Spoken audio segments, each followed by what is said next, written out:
So recently on the channel I featured the Linnpower Zephyr, an extremely affordable, high quality longboard, and it was proving to be one of the most bangs for your buck in the eSkate industry currently. And now Linnpower has done it again with the Linnpower Mini V5.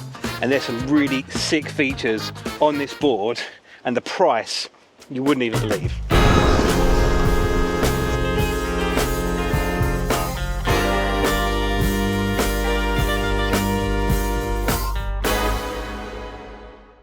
Now, let me talk about the first thing I really love about this deck is simply the shape of it. No other deck on the market has this aggressive locked-in shape to the deck. You've got these arches, 1, 2, 3, 4, all over this deck, which means you can lock your feet with a kicktail as well, and does everything it needs to do straight out of the box. I have not been on a shortboard at the moment that has the best deck like this. Now, this deck is actually made out of different variables with bamboo, maple, and fiberglass, all reinforced to make it strong and frankly beautiful. Now, the deck size of this board is 80 centimeters by 25 centimeters or 31 inches by 10 inches. Now, with that fiberglass, bamboo and maple core, it means that this board is strong, but also gives it kind of like a more surfy nature, kind of classic style. And there's obviously been inspired by the Zephyr, and I feel like the name of this board for me is incorrect. I wouldn't call this the Mini 5, I'd call this the Mini Zephyr. But overall, that deck is really, really nice. Now, one thing that you can obviously tell about this deck is that it's obviously inspired by the Boosted Mini. But as you can see, the influences of that Boosted Mini have a sense of inspiration for this deck, with those orange wheels, that deck design, and super sleek, skinny deck and enclosure with that kicktail. This deck is got it all pretty much. So this deck is the biggest factor of this board out the gate, and it's obviously designed for stability and control, and it's where most of the money of this board has gone to, even though this board is ridiculously affordable, which I'll mention later on. But a lot of boards kind of in this kind of mini series just kind of slap basic components all together. Now, this board has everything you need outside the box, and having that absolutely high quality deck means that you feel stable at high speed. Also with the kicktail, the maneuverability to kind of whip your feet around for those small micro adjustments that you do in day-to-day skating. And the battery that's paired with this board is a 12S 2P using 21700 cells, and there's a maximum watt hour of 388 watt hours, which has a continuous power output of 21 amps. Now, what does that mean? That means that the battery that's paired with this board is designed to do long duration of riding at an affordable price. Now, the advertised range for this board is about 24.8 miles or about 40 kilometers. Now, from my testing, I'm all around getting a 17 to 18 miles range, but I am 100 kgs, and I don't like to ride this board anything but its max performance. But one thing about the battery, choosing that size of battery ensures that it's a nice, compact, small, neat design. But this is one thing that goes all over this board. Now, one thing about this battery is that the range of the battery from 100 to a 0 seems consistent over the entire length of this board. With that watt hour and the cell of choice, oh God, have I got to go on the road? Look at this. Okay, right. Can I get down this thing? Let's see if I can get down it. Whee! Come on, come on, come on. Yeah! Go on, up we go. Yeah!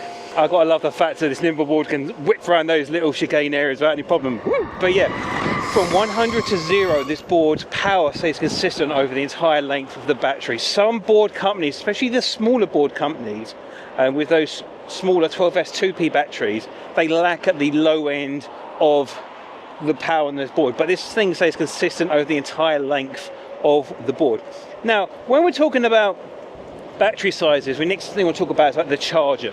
Now, the charger that comes with this board is a 1.5 amp charger, which, are you ready, charges this board in 6 hours. Ugh.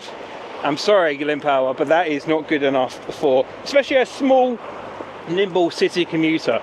It'd be interesting if they release a fast charger to bring that number down to the Goldilocks 2-hour mark, because 1.5 amp charger is fine, but if it takes 6 hours with the battery of choice to charge this board to max, It's not very good, guys. We need a fast charger option for this board because you can trickle charge at home to preserve the battery longevity, but you need that fast charger when you're going out like today for those city commutes, outdoor riding, to keep you going and going.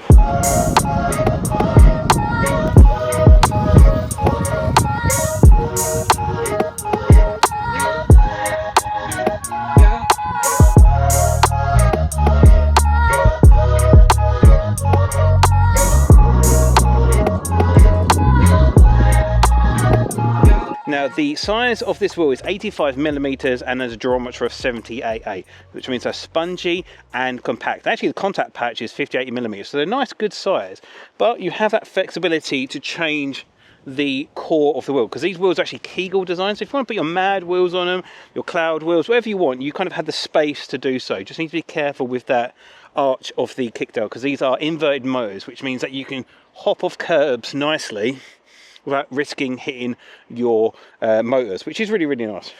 But as you can see, the enclosure is really thin, and that CNC heat sink that Linnpower have designed means that this board does not look cheap. It looks professional, it looks clean, and it is high quality at, once again, an affordable price. You won't believe what this thing's going for. And as you can see, there's no real like exposed kind of parts. It's very sleek, and it's definitely been thought about. And as you see here, there's like this little accent here, so it'd be interesting to see if there's expandability for a front headlight, because there is actually a rear light here. I'll get some B-roll footage for you that a bit later, but there is a rear light built into the board, which is nice, but it'd be nice if there's that headlight. Now the trucks that are paired with this board are the reverse kingpin truck variety, and they have an angle of 45 degrees, which means that they are stable at the higher speeds that this board produces, but also nimble enough to kind of have the flexibility of getting around town and navigating the city streets. Now, when I got this board out of the box, the trucks were a little bit too loose for my liking, so I would advise cranking them down just a little bit to get that stability if you're aiming to produce the top end of this board. Now, the top end advertised speed of this board is 28.5 miles an hour or 45 kilometers an hour. Now, for my testing, I'm more getting around the 23 to 24 miles per hour on the top speed, so a little bit under what's advertised there, but it's plenty enough for that short board design.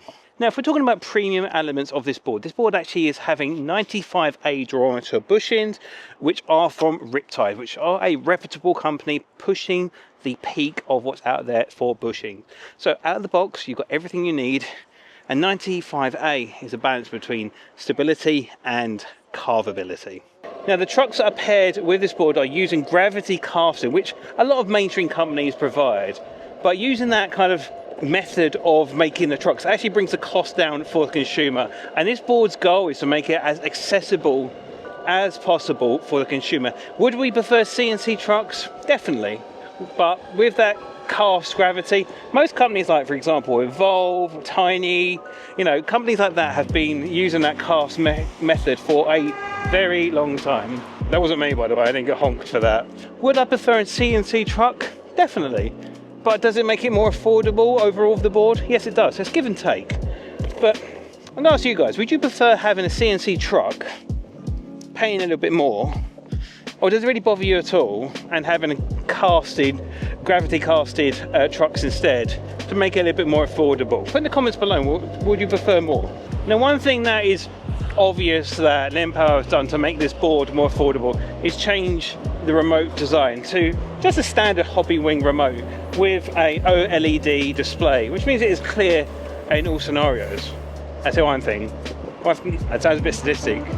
I love skating through traffic on my board.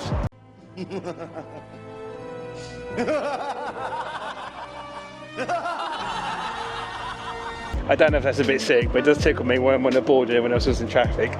I don't know about you. Do you guys have that guilty pleasure as well? But yeah, like I say, it doesn't have that CNC housing remote that is on the Zephyr and other Linnpower boards. So this is obviously one of the elements that they've given a little bit to make this board a bit more affordable. Now there's little chops and changes to reduce the price of this board to make it as affordable as possible. And that's where this board sits. Affordable eSkate for all.